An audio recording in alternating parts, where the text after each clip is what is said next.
Okay, we're back for the next step. So come look at this. Now you'll see that it's really nice and tall and foamy. You see if I break the foam, you'll see it's all foamy at the top. That means that all those are little tiny bubbles that are being produced by the yeast. So it's ready to go. All right, so now you have to remember not to use the whisk to mix your dough because the dough will just get all stuck in here. You have to use one of these over here.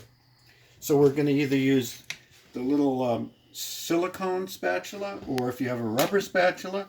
This is a big rubber spatula, but I'm going to use it because sometimes the silicone spatula, which I got at the dollar store, the top comes off. It comes off a little bit easy, okay? So we don't probably, you can use it, but I'm going to be using this one. Okay, so we're just going to take our, now all we need to do is add 1 tablespoon of olive oil in with the liquids. Tablespoon. It's okay if it's a little extra, but there we go, just a tablespoon. Okay, I'm going to set that down over there. Close my olive oil and just give it a little stir. Mix it together. Yeah, look at all those little bubbles. That's nice and foamy, right? You can see them, the bubbles breaking now, right? Good. So we're just going to pour this in here. And we have I believe it's 2.5 cups of flour. Maybe it's 2.25. You have to look at the recipe. I'll have the recipe for you. I think it's 2.25 cups of flour. And we're going to be starting to stir it. And if I need more flour, I'm going to add a little bit more because we need to make it so that it's not sticky when you're kneading the dough, right? Kneading it.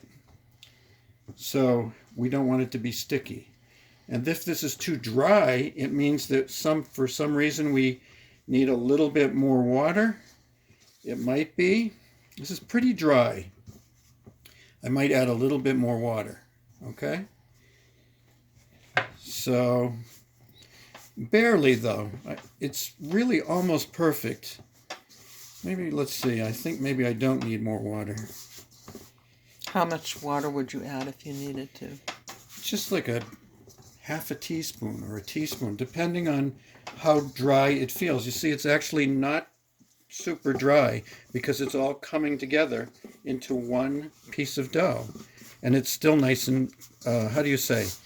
Malleable means you can like easily shape it and move it like this. If it's really stiff, then you won't be able to do this. So that would be unmalleable.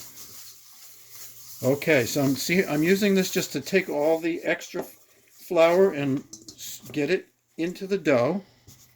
And then we put it on a board or on a table.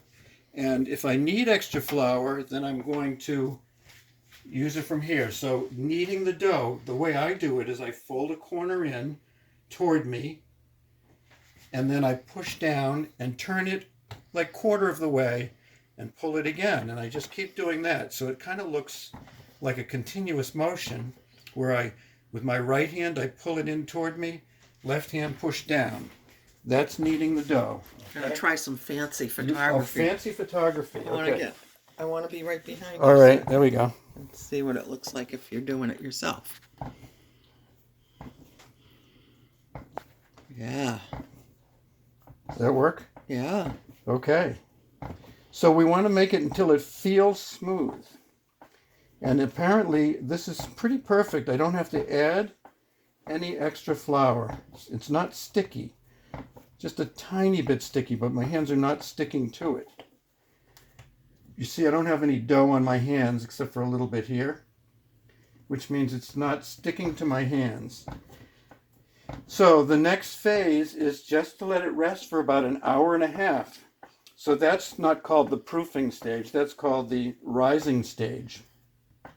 We want to let it rise, which means we're going to let it continue eating and making more carbon dioxide bubbles, and that will make the dough grow.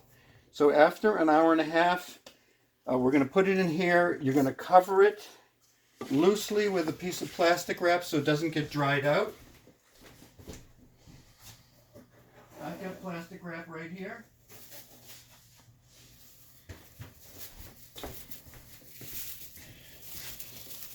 There we go, just loosely.